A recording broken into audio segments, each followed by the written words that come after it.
Hello students, this is R.P. Verma. I welcome you all in Mother India Law classes Sri Ganganagar. Students, today we are going to discuss a topic, free consent under the Indian Contract Act 1872. Dear students, in our previous classes we have discussed all basic elements of a contract. What is proposal, what is acceptance, what is the meaning of consideration, when consideration and object becomes unlawful, an agreement without consideration is void. All these basics relating to law of contract we have discussed. Now, there is a question, what is the concept of free consent? In previous 2 months, I have engaged with some students who are trying to fight for Bihar judiciary. Some of them asked me about the chapter free consent. So, today I want to discuss this topic. Dear students, when we study the Indian Contract Act 1872, we find that there is a section in which all the basics of law of contract are provided, and this is section 10. समझिएगा मेरी बात को. According to section 10, all agreements are contracts. All agreements are contracts. I am not saying all contracts are agreements, because we know that all contracts are agreements. But here to say all agreements are contract, भाई जो contract होगा वो तो agreement होगा ही होगा. Question ये उठता है, विच एग्रीमेंट्स आर कॉन्ट्रैक्ट्स. तो आप में से बहुत सारे स्टूडेंट्स ने मुझसे पूछा कि ऐसा कौन सा सेक्शन है जिसका स्कोप बहुत वाइड है. इंडियन कॉन्ट्रैक्ट एक्ट में ऐसा कौन सा प्रोविजन है जिसमें बेसिक एलिमेंट्स सारे कवर हो जाएंगे, and that is section 10. Section 10 ये कहता है कि हर वो करार, एग्रीमेंट, कॉन्ट्रैक्ट है जिसमें पार्टीज की फ्री कंसेंट हो, कंपिटेंसी ऑफ पार्टीज यानी कि पार्टीज कंपिटेंट हो, lawful object, lawful consideration and not expressly void under this act. इसका मतलब ये हुआ बच्चों कि बहुत सारे चैप्टर्स आपके अकेला सेक्शन 10 कवर करता है. तो उसी सेक्शन 10 के बिहाफ पे हम आज बात कर रहे हैं फ्री कंसेंट की. The topic of free consent can be divided into 2 parts. First, what is consent, and second, when consent is said to be free. आप इस चार्ट में देख सकते हैं स्टूडेंट्स कि मैंने कंसेंट के पार्ट को 2 पार्ट्स में डिवाइड कर दिया है. इस चैप्टर को कंसेंट क्या है और कंसेंट कब फ्री होती है. तो देखिएगा जो सेक्शन 13 है आपका, अब बेसिक आप समझ लीजिएगा कि यह कहाँ पे ये बात कही गई है कि पार्टीज की कंसेंट फ्री होनी चाहिए. सेक्शन 10 में. सेक्शन 13 सिर्फ ये बताता है व्हाट इज कंसेंट. सेक्शन 14 ये बताता है when consent is said to be free. लेकिन अगर हमारा क्वेश्चन ये हो कि कंसेंट की एक्चुअली बात कहाँ कही गई है, रिक्वायरमेंट कहाँ पे क्रिएट की गई है, देन इट इज सेक्शन 10. तो देखिएगा हम बात करते हैं कंसेंट की. कंसेंट का मतलब सहमति. Here is a Latin term consensus ad idem. समझिएगा, consensus ad idem. Consensus ad idem means meeting of minds. इसका मतलब ये हुआ बच्चों कि जब 2 लोग, यहाँ माइंड्स का मतलब है 2 पर्सन्स, जब 2 या 2 से ज़्यादा लोग, when 2 or more persons are agree upon the same thing in the same sense, it means there is consent between the parties, there is meeting of minds. समझिएगा, सेक्शन 13 जो है वो ये कहता है जब दो या दो से ज़्यादा पर्सन किसी एक ही सब्जेक्ट मैटर पे एक ही सेंस में एग्री हो जाएं तो ये कहा जाता है कि वो सहमत हो गए हैं, they have consented to each other. अब यहाँ पे इस बात को हम एक एग्जांपल लेके समझते हैं। X और Y के बीच में एक डील हो रही है। जैसे मान लीजिए कि मैं आपके पास आया और मैंने आपको ये कहा कि सर आपका एक मकान पड़ा है and I want to take that house on rent. मैं उस मकान को किराए पे लेना चाहता हूँ, लेकिन आपने कहा कि साहब हम इस मकान को रेंट पे नहीं, हम तो इस मकान को सेल करना चाहते हैं। तो इट मीन्स भाई टू और मोर पर्सन्स की कंसेप्ट तो होगी, एक आप और एक मैं। सेम थिंग भी होगी, जिस मकान को आप बेचना चाहते हैं उसी मकान को मैं रेंट पे लेना चाहता हूँ, तो बात तो उसी मकान की हो रही है, सब्जेक्ट मैटर सेम है लेकिन सेंस डिफरेंट हो गया। आप सेल करना चाहते हैं, मैं रेंट पे लेना चाहता हूँ। सेंस तो सेम तब होगा जब आप सेल करना चाहते हैं और मैं परचेज करना चाहता हूँ। इट मीन्स कि यहाँ पे पार्टीज एक दूसरे को पता है, सब्जेक्ट मैटर भी सेम है लेकिन सेंस डिफरेंट है। इसी तरह से देखिएगा, एक आदमी के किसी कॉलोनी में 5 प्लॉट्स हैं, ठीक है, मुझे एक प्लॉट चाहिए। अब मैंने उसे ये कहा, मैं कहा सर मुझे एक प्लॉट चाहिए, सभी प्लॉट्स की कीमत जो है वो इक्वल सी है। तो उन्होंने कहा ठीक है जी, हम आपको जो पहला प्लॉट है ना वो दे देंगे। एक बात हो रही है इनिशियली, सिर्फ इसको आप भी समझिएगा, आप कहोगे सर ऐसे कैसे हो जाएगा, राइटिंग में होता है, सब कुछ होता है, एक सिर्फ बात को समझने के लिए उन्होंने कहा कि जो फर्स्ट प्लॉट है ना वो हम आपको दे देंगे। अब मेरी बड़ी प्रॉब्लम होगी, एक्चुअली के अंदर उसी कॉलोनी में उनका रेजिडेंस है, तो उनकी तरफ से जब चले और फर्स्ट प्लॉट आ जाए तो वो तो उस फर्स्ट प्लॉट की बात कर रहे थे। और मुझे ये ऐसा ये लगा कि जब मैं कॉलोनी में एंटर होता हूँ और मेन गेट की मेन एंट्री की तरफ से जो प्लॉट पहले आएगा वो उसकी बात कर रहे हैं। मतलब यहाँ पे देखिएगा पार्टीज तो सेम है, सब्जेक्ट मैटर डिफरेंट हो गया। भाई मैं जिस प्लॉट के बारे में सोच रहा हूं और वो जिस प्लॉट के बारे में सोच रहे हैं, दोनों सब्जेक्ट मैटर डिफरेंट है लेकिन सेंस भले ही सेम हो। वो सेल करना चाहते हैं, मैं परचेज करना चाहता हूं। तो इसका मतलब अगर सब्जेक्ट मैटर का डिफरेंस हो, आप कुछ सोच रहे हैं, मैं कुछ सोच रहा हूं, सेंस का डिफरेंस हो, तो ऐसी सिचुएशन में ये माना जाएगा there is no consensus ad idem, there is no meeting of mind, there is no consent. इसी तरह से अगर मान लीजिए कि मैं किसी एक्स से डील कर रहा हूं और मेरे को ये लगता है कि ये वही एक्स है जिस एक्स के बारे में मैं सोच के आया हूं, लेकिन बाद में पता लगता है कि ये एक्स तो है पर ये वो एक्स नहीं है जिसके बारे में मैं सोच के आया हूं, तो इसका मतलब there is a problem regarding identification of parties. तो अगर पार्टीज जो है वो डिफरेंट हैं, जो हमने सोची है वो नहीं है, सब्जेक्ट मैटर में डिफरेंस आ रहा है, सेंस में डिफरेंस आ रहा है, it means there is no consent. And when there is no consent there is no agreement, it means there is no contract, and there is no contract it means there is no breach of contract. If there is no breach of contract it means there is no remedy. तो देखिए कितना important part है कि अगर आपको breach of contract के regarding कोई remedy चाहिए तो ये सारी चीज़ें आपको 1 by 1 प्रूव करनी पड़ेंगी। अब हम बात करते हैं, यहाँ पे एक बड़ा इंटरेस्टिंग केस आप लोगों को टेक्स्ट बुक्स में मिल जाएगा, बाला देवी वर्सेस शांति मजूमदार। क्या था बच्चों कि एक लेडी जो है काफ़ी प्रॉपर्टी थी बट शी वॉज इलिटरेट, बुजुर्ग थी lady, old women, and but she was illiterate.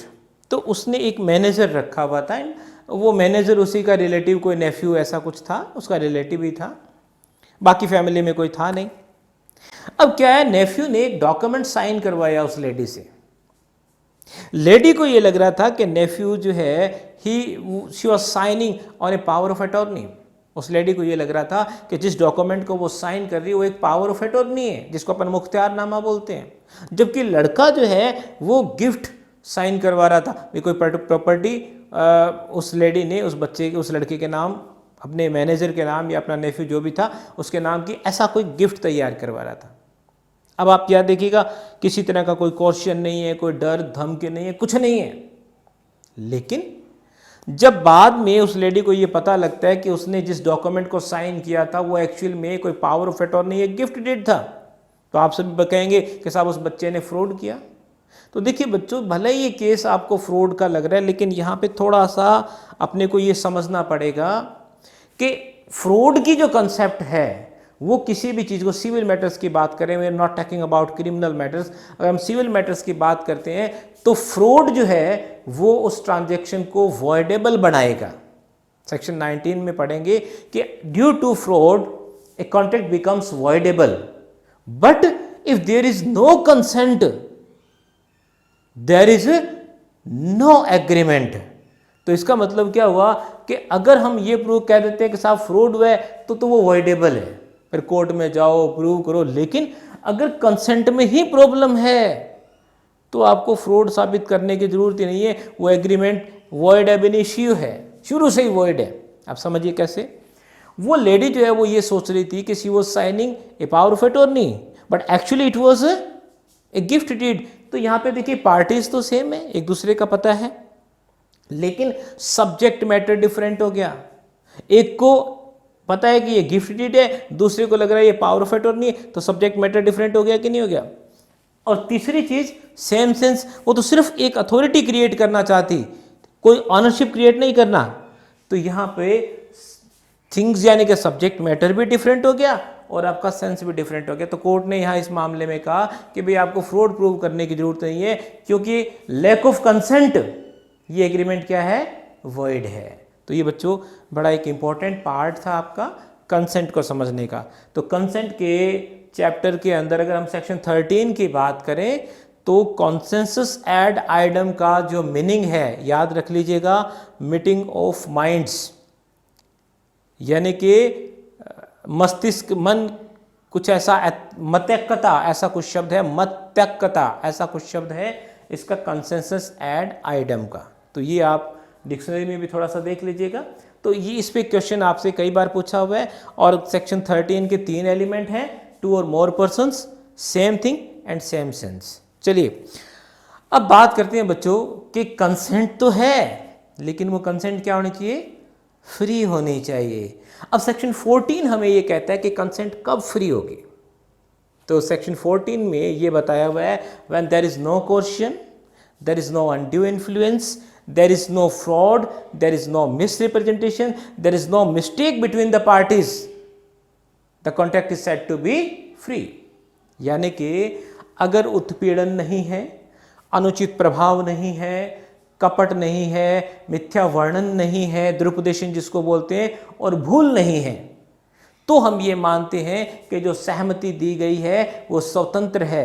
और अगर वहां पे इनमें से कोई एक एलिमेंट है तो ये माना जाएगा कि वो कॉन्ट्रैक्ट जो है वो आपका, उसमें कोई विशिएटिंग फैक्टर क्रिएट हो गया है और उसको एग्रीव्ड पार्टी वॉइड डिक्लेयर करवा सकती है। तो देखिएगा बच्चों, अब अपने को 1 बाय 1 समझना है। तो सेक्शन 14 जो है वो सिर्फ आपको ये बता रहा है कि भाई कोर्शन, अनड्यू इन्फ्लुएंस एटसेट्रा ये नहीं होने चाहिए, लेकिन कोर्शन की डेफिनेशन वो आपके सेक्शन 15 में है। तो मैं बहुत ही कम टाइम में और बहुत ही इजी वर्ड्स के अंदर कोशिश करूंगा, आप इस वीडियो को लास्ट तक देखिएगा। मैं कोशिश करूंगा कि आपके एलिमेंट्स या जो क्वेश्चंस है एग्जाम के पॉइंट ऑफ व्यू से वो आपके क्लियर हो जाएं। तो देखिए क्वेश्चन का जो जनरल मीनिंग होता है बच्चों, वो होता है उत्पीड़न, यानी कि आपने किसी को डरा धमका के या कोई भी ऐसा एक्ट करके जो भारतीय दंड संहिता में, इंडियन पेनल कोड 1860 में एक ऑफेंस है। तो आप देखिएगा सेक्शन 15 के एक बार हम 2 पार्ट कर लेते हैं। एक तो ये कि देयर इज ए कॉन्ट्रैक्ट, यानी कि आपके और मेरे बीच में एक कॉन्ट्रैक्ट है। दूसरा, उस कॉन्ट्रैक्ट का रीजन क्या है, कॉज क्या है, वो इस कारण से हुआ है कि आपने या तो मुझे डराया धमकाया या आपने मेरे साथ कोई ऐसा एक्ट किया which can be termed as an offense under Indian Penal Code। तो 2 बातें हुई कि नहीं। एक तो ये कि आपके और मेरे बीच में कॉन्ट्रैक्ट हो गया, दूसरा उस कॉन्ट्रैक्ट किस बेस पे हुआ, आपने मुझे डराया धमकाया, आपने मेरा गला पकड़ा, आपने मुझे हर्ट किया, ग्रीवियस हर्ट किया, अटेम्प्ट टू मर्डर, कोई भी ऐसा एक्ट आपने किया जो एक ऑफेंस है under Indian panel code. And on the basis of such act और threat I had to give my acceptance, then such contact is caused by coercion. Clear हुआ? तो कोर्शन में बच्चों अब एलिमेंट्स की बात करते हैं। पहली बात तो कांटेक्ट होना चाहिए, दूसरी बात कोई ऐसा एक्ट या उसका थ्रेट हो जो ऑफेंस हो, दूसरा एलिमेंट, तीसरा ये एक्ट या ऑफेंस इंडियन पेनल कोड में ऑफेंस हो। इसका मतलब बहुत सारे ऐसे कानून हैं जहाँ पे हो सकता है किसी एक्ट को ऑफेंस कहा गया हो, लेकिन हमारे यहाँ पे सिर्फ और सिर्फ ये एक्ट या उसकी थ्रेट जो है वो आईपीसी के अंदर ऑफेंस होना चाहिए। किसी दूसरे एक्ट में है तो फिर आपका वो यहाँ सेक्शन 15 एप्लीकेबल नहीं होगा। अब आइए तीसरी बात, कोई भी ऐसा केस जिसमें अनलॉफुल डिटेनिंग ऑफ प्रॉपर्टी हो, जैसे भाई मान लीजिए कि आईपीसी में कहीं पे भी अनलॉफुल डिटेनिंग की बात नहीं की तो इन्होंने अलग से लिखा। अनलॉफुल डिटेनिंग ऑफ प्रॉपर्टी का मतलब भी मैंने आपसे कुछ पैसे उधार लिए और अपनी कोई वैल्यूएबल प्रॉपर्टी, इस चाहे वो मूवेबल हो चाहे वो इमूवेबल हो, अगर मूवेबल है तो प्लेज हो जाएगा, इमूवेबल है तो मोर्टगेज हो जाएगा।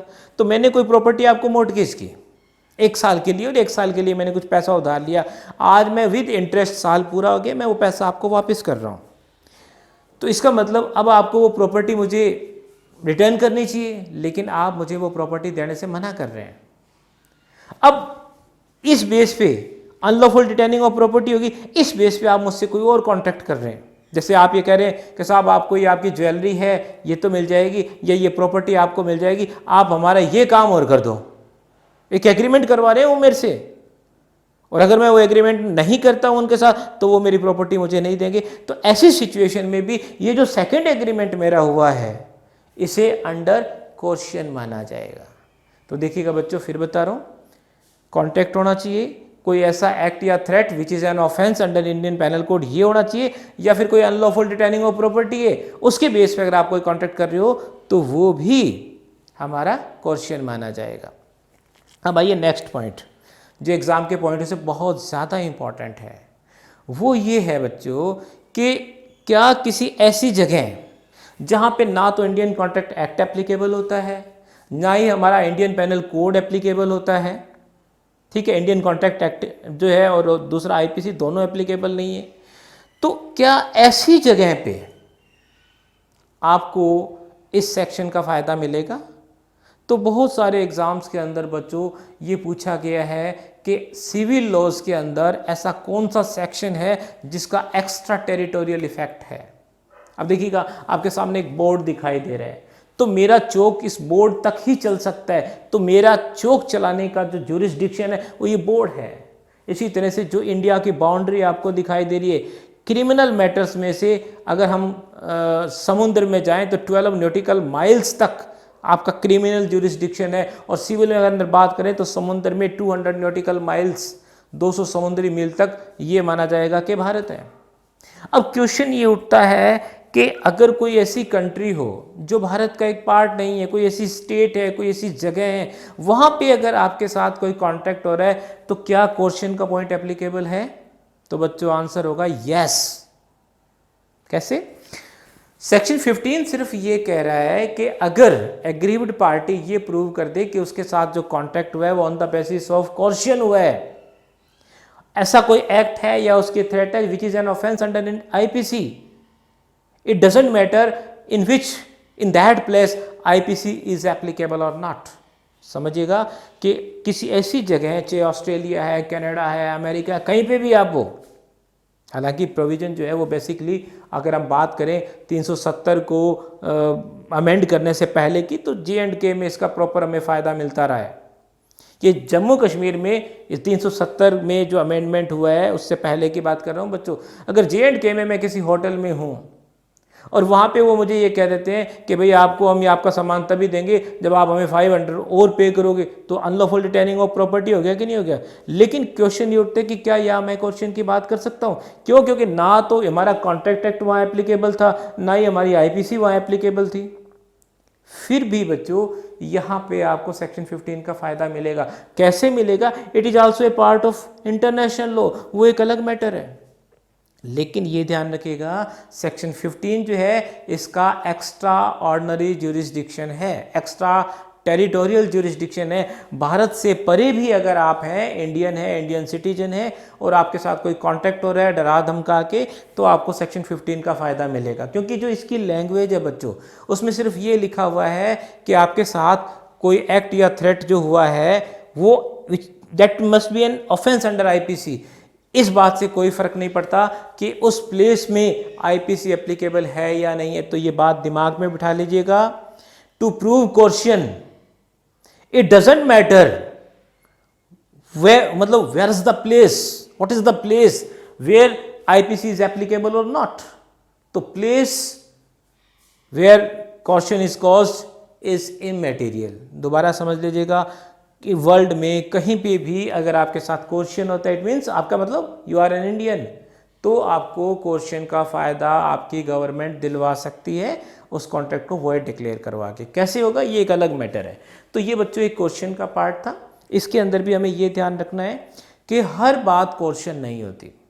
अगर स्टैट्यूटरी अथॉरिटी है, कोई कानूनी प्रेशर आपके ऊपर है, तो वो कभी भी क्वेश्चन नहीं होगा। मेरे को एक नोटिस मिल गया कि अगर आपका ये टैक्स बनता है, आपने ये टैक्स पे नहीं किया, एक बच्चे को नोटिस मिल गया कि आपने यूनिवर्सिटी की कॉलेज की फीस पे नहीं की, तो आपका आगे जो है वो एडमिशन कंटिन्यू नहीं होगा, आपको एग्ज़ाम नहीं देने दिया जाएगा। तो ये सारी की सारी स्टैट्यूटरी अथॉरिटी है, क्योंकि ये तो आपको पे करना आपकी ड्यूटी है, और उस ड्यूटी से अगर आप पीछे हट रहे हो और आप पे प्रेशर डाला जा रहा है, then it is not caution. भाई मैं बिना हेलमेट के जो है वो अपनी बाइक ड्राइव कर रहा हूँ, ट्रैफिक वाले ने मुझे रोक लिया, अब मेरे को कुछ पे करना पड़ेगा, कुछ चालान का मुझे पैसा जो है वो एज ए फाइन मुझे पे करना पड़ेगा। जब तक वो पे नहीं करूँगा मैं आगे नहीं जा सकता। तो इसका मतलब वहाँ पे वो जो मैं पे कर रहा हूँ, कहीं ना कहीं मेरे ऊपर एक डर है ना, एक प्रेशर है, लेकिन उसे आप क्वेश्चन नहीं मान सकते। इसी तरह से देखिएगा, एक केस था अम्मी राजू वर्सेस शशम्मा। भाई एक लेडी जो है उसके नाम काफ़ी प्रॉपर्टी थी, और उसके हस्बैंड को ये बात बहुत ज़्यादा पिंच करती थी कि देख मेरे नाम तो कुछ ही नहीं और इसके नाम इतनी सारी प्रॉपर्टी है, उसके पीहर वालों ने दी होगी। अब उसका ब्रदर जो है, यानी कि हस्बैंड का ब्रदर जो है, उसको कोई प्रॉपर्टी चाहिए थी अपनी भाभी से ही, मतलब जिस पर्सन की मैं बात कर रहा हूँ उसकी वाइफ की, वो देना नहीं चाहती थी। तो हस्बैंड ने क्या किया, एक दिन अपनी वाइफ को एक धमकी दे डाली। उसने ये कहा कि आई विल कमिट सुसाइड अगर तूने मेरे ब्रदर को ये प्रॉपर्टी मेरे ब्रदर के नाम नहीं की तो अब उस लेडी ने क्या किया, उसके भाई को प्रॉपर्टी दे दी, इस डर में कि कहीं उसके आदमी ने कहीं सुसाइड ना कर ले। बाद में ये मामला बच्चों जब कोर्ट के अंदर आया तो कोर्ट के सामने एक क्वेश्चन उठा कि क्या यहाँ पे सेक्शन 15 एप्लीकेबल है क्या। तो सेक्शन 15 के अंदर ये है कि कोई ऐसा एक्ट या threat which is an offence under IPC. तो यहाँ पे उस आदमी ने धमकी दी थी कि भाई मैं सुसाइड कर लूँगा। तो सुसाइड करने का जो प्रयास है, अटेम्प्ट टू सुसाइड, वो तो आईपीसी में है, एवरीबडी नोज, वो तो एक ऑफेंस है। लेकिन कोई अगर थ्रेट क्रिएट करे, धमकी दे रहा है कि मैं मर जाऊंगा, मैं आत्महत्या कर लूंगा, तो क्या ये ऑफेंस है क्या। तो कोर्ट ने कहा no doubt it is not an offence under Indian panel Code but it may be treated as a coercion. तो ये ध्यान रखिएगा बच्चों, जब हम एक्सेप्शंस की बात करते हैं कॉर्शन की, तो थ्रेट टू सुसाइड जो है, अम्मी राजू वर्सेस शशम्मा का केस ध्यान रखिएगा, वो जो थ्रेट टू सुसाइड है वो भी आपका क्या माना जाएगा, क्वेश्चन ही माना जाएगा। इसी तरह से मान लीजिए कुछ वर्कर्स हैं, वो अपने एम्प्लॉयर को ये कह रहे हैं कि भाई अगर आपने हमें वेजेस टाइम पे नहीं दी, हमें हमारा बोनस नहीं दिया, तो हम तो स्ट्राइक करेंगे। अब स्ट्राइक करोगे तो इसका मतलब फैक्ट्री बंद हो जाएगी, इंडस्ट्री को काफ़ी नुकसान होगा। तो एम्प्लॉयर ने डर के जो है उनको उनकी वेजेस दे दी। अब क्वेश्चन ये उठता है कि क्या यहाँ पे क्वेश्चन है। देखा जाए तो उसने डर के ही वेजेस दिए ना, लेकिन यहाँ पे आप देखिएगा जहाँ पे आपका राइट हो और उस राइट को अगर आप एक्सरसाइज करने के लिए कोई प्रेशर डाल रहे हैं तो कभी भी क्वेश्चन नहीं होगा। तो क्वेश्चन पे जनरली जो है बच्चों क्वेश्चंस मिल जाता है कंपटीशन में। अब हम बात करते हैं अनड्यू इन्फ्लुएंस। तो देखिएगा इन्फ्लुएंस का मतलब क्या है। इन्फ्लुएंस का मतलब आपके ऊपर किसी का प्रभाव। जैसे कुछ दिन पहले तक ना तो आप मुझे जानते थे ना मैं आपको जानता था। मान लीजिए कि आज से 2 मंथ भी पहले अगर मैं आपसे कहीं मिलता और मैं आप में से किसी को कहता, मैं कि यार मयंक भाई एक काम तो कर, मुझे कोई 500 रुपये दे दे, तो क्या आप मुझे देते? क्योंकि हम एक दूसरे को जानते नहीं, क्यों देते आप? लेकिन आज जब आप मुझे जानते हो और मैं आप में से किसी को कहूँ कि यार भाई प्लीज़ 500 रुपये दे दो, तो हो सकता है आप मुझे दे दो, तो एक मेरा इन्फ्लुएंस है आप पे और उसका मैंने प्रॉफिट लिया। अगर मैं उसका प्रॉफिट ले रहा हूं, अननेसेसरी प्रॉफिट ले रहा हूं, then it is called undue influence. तो देखिएगा बच्चों, पहले तो हम ये देखें कि इन्फ्लुएंस किसका होता है, किस किस का इन्फ्लुएंस हो सकता है। तो सेक्शन 16 की जो लैंग्वेज है बच्चों, उसके अंदर ये लिखा हुआ है, when a person is in position to dominate the will of another. अब देखो, एक एडवोकेट है, एक क्लाइंट है। एडवोकेट अपने क्लाइंट को कहता है कि तुझे ये बात बोलनी है, वो यही बात बोलता है। एक डॉक्टर है, एक पेशेंट है, डॉक्टर पेशेंट को कहता है कि ये सोने से आधा घंटे पहले लेनी है, तो पेशेंट ये नहीं कहता साहब 1 घंटे पहले ले लूँ तो क्या होगा, वो कहता है सोते वक्त लेनी है। पेशेंट कभी भी ये नहीं पूछता कि सर सुबह उठते ले लूँ तो क्या होगा। इसका मतलब आपको आपके डॉक्टर पे फेथ है। Doctor is in a position to dominate the will of his patient. तो यहां पे ये जो सिचुएशन है बच्चों, हम इसे बोलते हैं इन्फ्लुएंस्ड पोजीशन। तो यहां पे इस इन्फ्लुएंस का अगर कोई फायदा उठा ले तो वो आपका अनड्यू इन्फ्लुएंस माना जाएगा। भाई मैं एक डॉक्टर के पास गया, डॉक्टर से मेरा ट्रीटमेंट चल रहा है, डॉक्टर कहते हैं जी आपका ऑपरेशन करना पड़ेगा। भाई अब करना पड़ेगा तो करना पड़ेगा, क्या इलाज है। ऑपरेशन थिएटर में मैं हूं, अभी मुझे अनकॉन्शियस नहीं किया गया। डॉक्टर वहाँ ऑपरेशन थिएटर में जो है वो मुझसे ये कह रहे हैं कि यार वर्मा जी आपका एक मकान पड़ा है ना, क्या आप उसको सेल करोगे क्या, यार मेरे को ज़रूरत है। अब देखो, मेरे को डराया नहीं, प्यार से गला काटने वाली बात है, मेरे को डराया धमकाया नहीं, इसका मतलब क्वेश्चन तो है नहीं। अब ऐसी सिचुएशन में एक डॉक्टर है और एक पेशेंट है, इस रिलेशन के दौरान वो एक कॉन्ट्रैक्ट कर रहे हैं। अब भाई मैंने कह दिया, मैं डॉक्टर साहब आपको चाहिए मकान, तो मैंने तो सेल ही करना है, कोई बात नहीं जो आप मर्जी दे देना। डॉक्टर कहता है ठीक है, 10 लाख डन। अब मेरी 50 लाख की प्रॉपर्टी में 10 लाख में दे रहा हूँ। क्यों? क्योंकि उस वक्त उस डॉक्टर का मेरे ऊपर इन्फ्लुएंस है। इसी तरह से बहुत सारे ऐसे महात्मा, कोई बाबे इस तरह के होते हैं जिनके पास हम जाते हैं, उनसे हम इन्फ्लुएंस्ड होते हैं, वो हमसे हमारी प्रॉपर्टी भी ले लेते हैं। मम्मी कुछ मिल रहा है, there is a contract, no doubt, हमें कुछ मिल रहा है, लेकिन हम इतना सस्ता दे रहे हैं कि अगर वो इन्फ्लुएंस नहीं होता तो कभी नहीं देते। तो बच्चों ध्यान रखिएगा, सेक्शन 16 के अंदर एक पार्टी हायर पोजीशन पे होती है, एक पार्टी लोअर पोजीशन पे, यानी कि एक तरफ डॉक्टर दूसरी तरफ पेशेंट, एक तरफ एडवोकेट दूसरी तरफ क्लाइंट, एक तरफ टीचर दूसरी तरफ स्टूडेंट, एक तरफ फादर दूसरी तरफ सन या डॉटर। तो इस तरह से एक हायर पोजीशन पे होता है, एक लोअर पोजीशन पे होता है। या यूं समझ लीजिएगा, एक इन्फॉर्म्ड पर्सन, अगर हम एज की बात ना करें तो एक 80-90 साल का बूढ़ा आदमी और एक जवान। भाई जैसे मान लीजिए कि एक आदमी है, बड़ा बुजुर्ग है और 90 ईयर्स ओल्ड है, और उसका जो रिलेटिव है जो उसके पास में रहता है, वो भले ही उसका बेटा हो, वो 25 ईयर्स ओल्ड ही है। अब वो वहाँ पे भी अपने उस ओल्ड पर्सन के अगेंस्ट इन्फ्लुएंस क्रिएट कर सकता है। तो वहाँ पे भले ही उसकी एज ज़्यादा है, but he is informed person, he is not capable to make all the decisions well. तो एक इसीलिए बोलते हैं अपरेंट अथॉरिटी। तो higher position, lower position and apparent authority. Apparent authority का मतलब, अगर मैं किसी को ये कहूँ कि यार उस पेशेंट ने डॉक्टर को बेवकूफ़ बना दिया, तो आप मेरी बात नहीं मानोगे। अगर मैं ये कहूँ कि यार डॉक्टर ने पेशेंट को बना दिया, तो आप हाथों हाथ मान लोगे, क्योंकि यहाँ पे अपरेंट अथॉरिटी कौन है? डॉक्टर है। तो हायर और लोअर की कंसेप्ट समझ लीजिएगा, अपरेंट अथॉरिटी की पोजीशन समझ लीजिएगा, और अपरेंट अथॉरिटी के अंदर हम थोड़ा सा डेप्थ में जाएं तो फिर ये बात आती है, अपरेंट अथॉरिटी कहाँ पे होती है? When there is a person who is in a position to dominate the will of another, जब एक व्यक्ति दूसरे की इच्छा शक्ति को नियंत्रित कर सकता हो। तो ऐसी सिचुएशन में अगर आप कोई कॉन्ट्रैक्ट करते हो, then such contract is caused by undue influence. अब यहाँ पे आप देखिएगा बच्चों, अगर हम इन दोनों में फर्क समझें तो यहाँ पे जो कोर्शन है वो आपका एक थ्रेट है।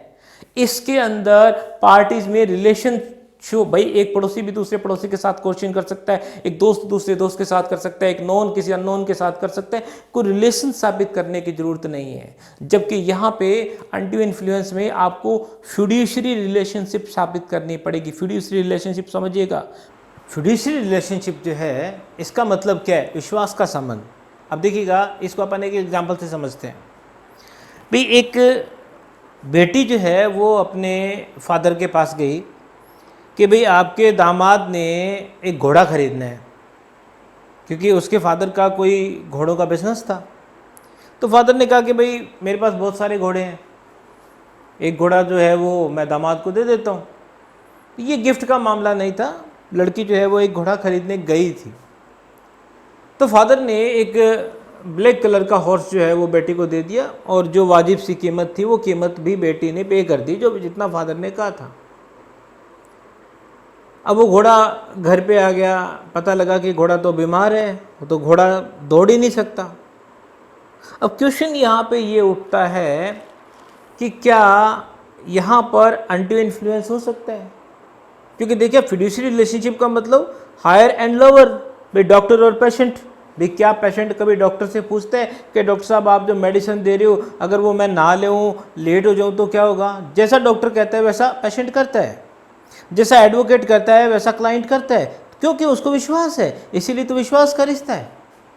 तो हायर और लोअर पोजीशन की बात कर रहे हैं। अब ये मामला बाप और बेटी का जब कोर्ट के अंदर गया, तो बेटी ने तो ये कहा कि साहब देखो मेरे फादर ने जो है वो मुझे जो घोड़ा दिया वो मैंने ले लिया, और फादर का जो एडवोकेट है वो कहता है साहब जब इन्होंने घोड़ा खरीदा है तो इनको अच्छी तरह से चेक कर लेना चाहिए था, सब कुछ पूछ लेना चाहिए था। पर आप बताओ दुनिया में ऐसी कौन सी बेटी है जो अपने फादर पे डाउट करेगी कि साहब ये कहीं गड़बड़ ना करें? तो इसका मतलब यहाँ फादर की पोजीशन ऐसी थी to dominate the will of a child. तो यहाँ पर वो अपनी उस बच्ची की, अपनी उस बेटी की इच्छा को कंट्रोल कर गया,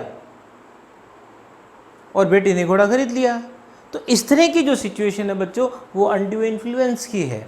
तो अनड्यू इन्फ्लुएंस और कोर्शन की अगर हम डिफरेंस की बात करें तो यहाँ पे कोई रिलेशन प्रूव करने की ज़रूरत नहीं है, जबकि यहाँ पे आपको एक अपारेंट अथॉरिटी, फिड्यूशियरी रिलेशनशिप, ये आपको प्रूव करना पड़ेगा।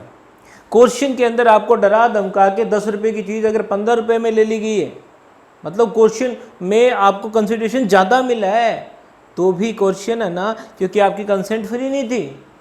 तो यहाँ पर कंसिडरेशन कम है या ज़्यादा है इससे कोई मतलब नहीं होता, लेकिन अनड्यू इन्फ्लुएंस के अंदर हमेशा याद रखिएगा, हमेशा कंसिडरेशन का लॉस होगा, यानी कि जो लोअर पार्टी है उसको इकोनॉमिक लॉस प्रूव करना ज़रूरी है। अब क्वेश्चन ये उठता है बर्डन ऑफ प्रूफ का। अगर मेरे को डराया धमकाया गया और मैं कोर्ट में जा रहा हूँ कि साहब मेरे को डराया धमकाया है, मेरे साथ क्वेश्चन क्रिएट हुआ है, then I will have to prove, मुझे प्रूव करना पड़ेगा। लेकिन यहाँ पे आप देखिएगा burden of proof undue influence में, एग्जाम के पॉइंट ऑफ व्यू से इस बात को समझिएगा कि अगर अनड्यू इन्फ्लुएंस का मामला यानी कि एक पेशेंट जो है वो डॉक्टर के अगेंस्ट केस कर रहा है, या एक क्लाइंट एडवोकेट के अगेंस्ट कर रहा है, और ये भी जो मैंने एग्जांपल दिया है कि एक बेटी अपने फादर के अगेंस्ट केस कर रही है, तो ऐसी सिचुएशन के अंदर बर्डन ऑफ प्रूफ सीधा उस पर्सन पे होएगा जो अपरेंट अथॉरिटी हो, यानी कि जो एग्रीव्ड पार्टी है उसकी बजाय उस पे होगा जिस पे अनड्यू इन्फ्लुएंस का पॉइंट एप्लीकेबल है। तो यहाँ पर बर्डन ऑफ प्रूफ यहाँ पे तो प्लेंटिफ पे होगा, और यहाँ बर्डन ऑफ सीधा डिफेंडेंट पे चला जाएगा। इस बात को आप थोड़ा सा समझिएगा। चलिए बच्चों, तो आज का ये जो हमारा चैप्टर था उसके अंदर मैंने आपको कंसेंट के बारे में बता दिया, क्वेश्चन के बारे में बता दिया, अनड्यू इन्फ्लुएंस के बारे में बता दिया। तो जब भी आप क्वेश्चन करो तो उसके साथ के साथ ही आपको अनड्यू इन्फ्लुएंस करना है, क्योंकि ये पेयर्स में चलेगा। जैसे डिस्चार्ज ऑफ कॉन्ट्रैक्ट में मैंने आपको बताया था कि नोवेशन अल्ट्रेशन को हमेशा एक साथ पढ़िएगा तो दोनों का डिफरेंस क्लियर हो जाएगा। वेवर और रिमिशन एक साथ पढ़िएगा तो दोनों का डिफरेंस क्लियर हो जाएगा। इसी तरह से बच्चों यहाँ पर भी क्वेश्चन और अनड्यू इन्फ्लुएंस आपको एक साथ समझना है, और फ्रॉड और मिस रिप्रेजेंटेशन जो अपना नेक्स्ट चैप्टर अपने नेक्स्ट सेशन में करेंगे, ये भी अपने को एक साथ समझना है। तो यहाँ पर दोबारा आ जाइए, क्वेश्चन का मतलब आपको डराया धमकाया गया, कोई ऐसा थ्रेट क्रिएट किया गया, कोई ऐसा एक्ट क्रिएट किया गया जो आईपीसी में ऑफेंस है या फिर अनलॉफुल डिटेनिंग ऑफ प्रॉपर्टी है। और अनड्यू इन्फ्लुएंस के अंदर हायर और लोअर पोजीशन की बात हो रही है, एक पार्टी हायर पोजीशन पे है, दूसरी लोअर पोजीशन पे है, और हायर पोजीशन ने लोअर पोजीशन, एज की बात नहीं हो रही है, पोजीशन की बात हो रही है। तो पोजीशन लोअर पोजीशन वाले को उन्होंने कोई इकोनॉमिक लॉस पहुंचाया है और कॉन्ट्रैक्ट किया है, तो यह आपका अनड्यू इन्फ्लुएंस है बच्चों। अब यहाँ पे इसको कवर करने से पहले एक छोटा सा केस मैं आपसे डिस्कस करूंगा। एग्ज़ाम में बहुत बार इस पे केस स्टडी भी आ चुकी है, सीए में भी आ चुकी है और अदर जुडिशियल एग्जाम्स में भी आ जाती है। केस का नाम मुझे याद आ रहा है, अनवर शेट्टी वर्सेस रंगनायकम्मा। ये बड़ा इंटरेस्टिंग मामला है बच्चों, और इसमें जनरली बच्चे कंफ्यूज हो जाते हैं कि सर अनड्यू इन्फ्लुएंस का मामला बनता है, ये क्वेश्चन का नहीं बनता, और जब हम केस स्टडी पढ़ते हैं तो पता लगता है कि तो क्वेश्चन का मामला, तो आप फैक्ट समझिएगा, फिर एक नई बात आपको पता लगेगी। कैसे? अनवर शेट्टी के मामले में कुछ केस के फैक्ट्स बच्चों इस तरह की थी कि एक पर्सन की डेथ हो गई। अब जिस पर्सन की डेथ हुई है उसके परिवार में पीछे देखिए अब कौन है, एक उसकी वाइफ, एक उसके बड़े भाई और एक भाभी और एक भतीजा, यानी कि पीछे 4 लोगों को छोड़ के उस पर्सन की डेथ हुई। उसके खुद का कोई बच्चा नहीं है, माँ बाप नहीं है, डेथ हो गई।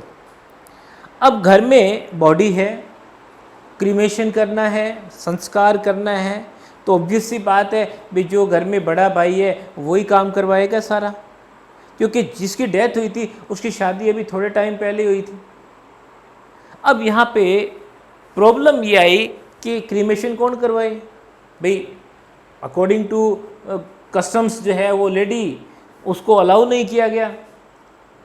तो उसके जो उस लेडी को ये लग रहा था, जो विडो थी उसको ये लग रहा था कि उसके जेठ जो हैं वो अपने आप ही, यानी कि जो उसके भाई के बड़े, उसके हस्बैंड के बड़े भाई हैं, वो अपने आप ये सारा काम देख लेंगे। लेकिन ये तो काम ही उल्टा हो गया, उस बड़े भाई ने क्रीमेशन करने से मना कर दिया। अब इसकी जो बड़े भाई की जो वाइफ थी, यानी कि उसकी जो जेठानी थी, वो आई उस विडो के कान में धीरे से बोली कि भाई आप एक काम करो, आप एक काम करो, हमारा जो बेटा है ना, आप इसको अडॉप्ट कर लो। कोई डराया धमकाया नहीं, आप इसको अडॉप्ट कर लो तो ये आपका बेटा हो जाएगा। अब इसका मतलब ये आपका बेटा हो जाएगा तो ये जो मरा हुआ है ये इसका फादर हो जाएगा, तो इस बच्चे के हाथ जो है वो क्रीमेशन करवा लो, कहानी खत्म। अब क्या करें जी, वहाँ पे सारे लोग बैठे थे, उन लोगों ने भी थोड़ा इस तरह का प्रेशर डाला, कोई डराया धमकाया नहीं, कोई गाली गलौज नहीं किया, ऐसा कुछ नहीं था जिससे ये देख के लगे कि ये क्वेश्चन था। उस लेडी ने उन सब के सामने सिचुएशन देखते हुए उस बच्चे को अडॉप्ट कर लिया। चलो जी, बॉडी का क्रीमेशन हो गया। अब बाद में उसको पता लगा कि शी वॉज प्रेग्नेंट, तो इसका खुद का बच्चा दुनिया में और आ गया। तो इधर खुद का बच्चा दुनिया में आ गया, इधर वो जो बच्चा अडॉप्ट किया था वो बड़ धीरे धीरे बड़ा हुआ। अब दोनों जो है वो लड़के बड़े हो गए। बाद में उस लेडी की डेथ होगी और ये जो दोनों बच्चे थे, इन दोनों में आपस में प्रॉपर्टी को लेकर झगड़ा हुआ। तो उस लेडी का जो नेचुरल बॉर्न सन था, भाई अडॉप्टेड सन को भी नेचुरल मानते हैं, लेकिन एक नेचुरल बॉर्न और एक अडॉप्टेड, तो जो नेचुरल बॉर्न सन था उसने जो अडॉप्टेड सन था उसको प्रॉपर्टी देने से मना कर दिया। मामला कोर्ट में आ गया। तो जो नेचुरल बॉर्न सन है उसने ये कहा कि साहब ये अडॉप्शन ही वैलिड नहीं था, क्योंकि उस सर्कमस्टांसिस के अंदर जब एक तरफ घर में बॉडी पड़ी है और क्रीमेशन की मांग हो रही है, तो वहाँ पे बड़ी एक मजबूरी की सिचुएशन क्रिएट हो गई थी कि उनको कहीं ना कहीं उसको करना पड़ा अडॉप्ट, अदरवाइज अडॉप्शन की तो कोई ज़रूरत ही नहीं थी। अब ये मामला जब कोर्ट्स में आया तो लोअर कोर्ट्स ने इसको अनड्यू इन्फ्लुएंस माना। क्यों माना? क्योंकि यहाँ पे देखिएगा जो जेठ जिठानी है वो हायर पोजीशन में थे और उस लेडी की जो है वो लोअर पोजीशन थी, और उन्होंने कोई डराया धमकाया नहीं, इसका मतलब क्वेश्चन तो प्रूव ही नहीं हो रहा। लेकिन ये मामला धीरे धीरे जब आगे हायर अथॉरिटीज़ के पास पहुंचा तो वहाँ पे इसका जजमेंट जो है, मतलब जजमेंट तो वही रहा कि जो नेचुरल बॉर्न है सारी की सारी प्रॉपर्टी उसकी है और अडॉप्शन को कैंसिल मान लिया गया। लेकिन बच्चों जो कैंसिलेशन का जो ग्राउंड है ना वो चेंज हो गया, क्योंकि यहाँ पे ज़्यादातर कोर्ट्स ने यही माना था, ज़्यादातर जूरिस्ट का यही मानना था, जजेस का यही मानना था कि अनड्यू इन्फ्लुएंस का मामला है। पर जब ये मामला प्रीवी काउंसिल में गया तो वहाँ पे इसको उन्होंने अनड्यू इन्फ्लुएंस ना मान के क्वेश्चन माना। तो अब एक नई बात हमारे सामने आ गई भाई, क्वेश्चन के अंदर तो किसी के साथ यूँ मतलब यूँ समझ लीजिए कि कोई मार पिटाई, मतलब एक गुस्सा, एक जो एंगर, एक एलिमेंट जो है ना वो ज़रूरी है, क्योंकि जितने भी एग्जाम्पल है ये चीज़ प्रूव हो रही है कि साहब ऐसा कुछ एक वायलेंस जो है वो शो होता है क्वेश्चन के अंदर। लेकिन कोर्ट ने कहा कि जो लैंग्वेज है सेक्शन 15 की, उसके अंदर कहीं पे भी ये लिखा हुआ नहीं है कि वो ज़ोर से चिल्लाएगा, एंगर होगा, या कोई ऐसा कोई मतलब हिंसात्मक उसका व्यवहार होगा। ये ज़्यादा ज़रूरी है कि उसका जो एक्ट है वो आईपीसी में एक ऑफेंस है। तो यहाँ पे जेठ का ये मना करना, यानी कि जो बॉडी थी, जो मरा हुआ था, उसके भाई का ये मना करना कि हम क्रिमेशन नहीं करेंगे, it was a defamation of that dead person and it was an offense under section 297 IPC।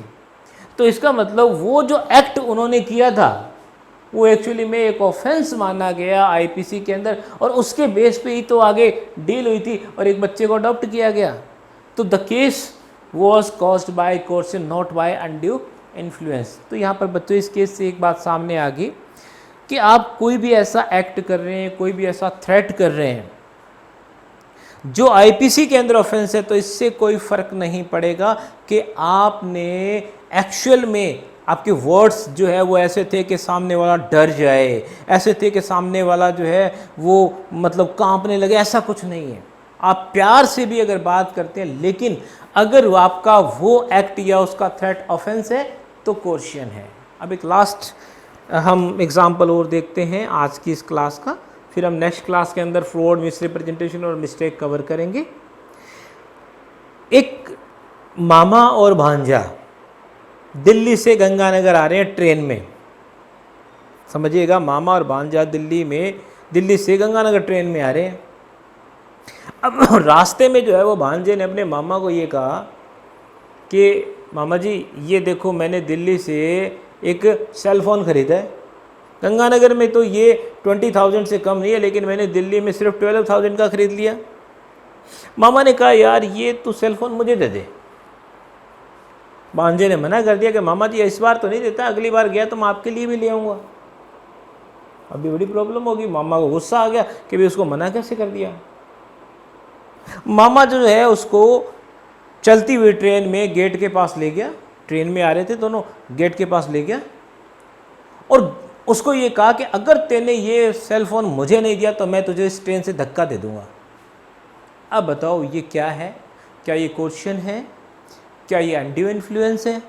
क्योंकि यहाँ पे लड़के ने डर में आके मोबाइल दे दिया, डर में आके मोबाइल दे दिया। तो जब डर में आके दिया और आप उसके साथ एक ऐसा एक्ट कर रहे हो तो आपका आंसर क्या होना चाहिए? कोर्शन। लेकिन आप बच्चों एक बात समझ लीजिएगा कि यहाँ ना तो कोर्शन होएगा, ना ही ये अनड्यू इन्फ्लुएंस होगा। ये तो एक आपका एक्सटॉर्शन का केस हो जाएगा आईपीसी के अंदर, कि आप किसी के साथ वायलेंस क्रिएट करके आप उससे एक तरह से कोई चीज़ लूट रहे हैं, रॉबरी क्रिएट कर रहे हैं आप। क्यों? क्योंकि यहाँ पे अगर वो मामा ये कहता कि तू मेरे से ये पैसे ले ले और ये मोबाइल मेरे को दे दे, तेने नहीं दिया तो तुझे जान से मार दूंगा। तो ये बात ध्यान रखिएगा बच्चों कि अगर आप किसी से कोई प्रॉपर्टी ले रहे हैं विदाउट कंसिडरेशन, बिना किसी डील के, तो ये फिर रॉबरी में काउंट हो जाएगा, ये वैसे एक ऑफेंस हो जाएगा। यहाँ पे आपका कॉन्ट्रैक्ट एक्ट एप्लीकेबल नहीं होगा। कोर्शन या अनड्यू इन्फ्लुएंस आपका तभी एप्लीकेबल होगा जब पार्टीज के अंदर कॉन्ट्रैक्ट हो। मैं पढ़ाते पढ़ाते अगर अपने स्टूडेंट से उसका मोबाइल ले लेता हूँ और बदले में कुछ पे नहीं कर रहा, तो भले ही ये अनड्यू इन्फ्लुएंस है, लेकिन आपका वो पॉइंट यहाँ कवर नहीं होगा। यहाँ पे तो तभी कवर होगा जब पार्टीज के बीच में कंसिडरेशन है, यानी कि एक कॉन्ट्रैक्ट है। तो ये थोड़ा सा आप समझिएगा। कोई भी आपके पास टेक्स्ट बुक हो या ओल्ड पेपर्स हैं तो उनको आप देखिएगा और केस स्टडीज़ पे सबसे ज़्यादा ध्यान दीजिएगा, क्योंकि खूब केस स्टडीज़ बनती है और उनके बेस पे आपको इनका डिफरेंस भी क्लियर हो जाएगा। तो नेक्स्ट क्लास के अंदर हम बाकी का पार्ट जो है वो कवर करेंगे। आज के लिए सिर्फ इतना सा ही। मैं R P Verma, Mother India law classes Sri Ganganagar से। Thank you students, thank you very much.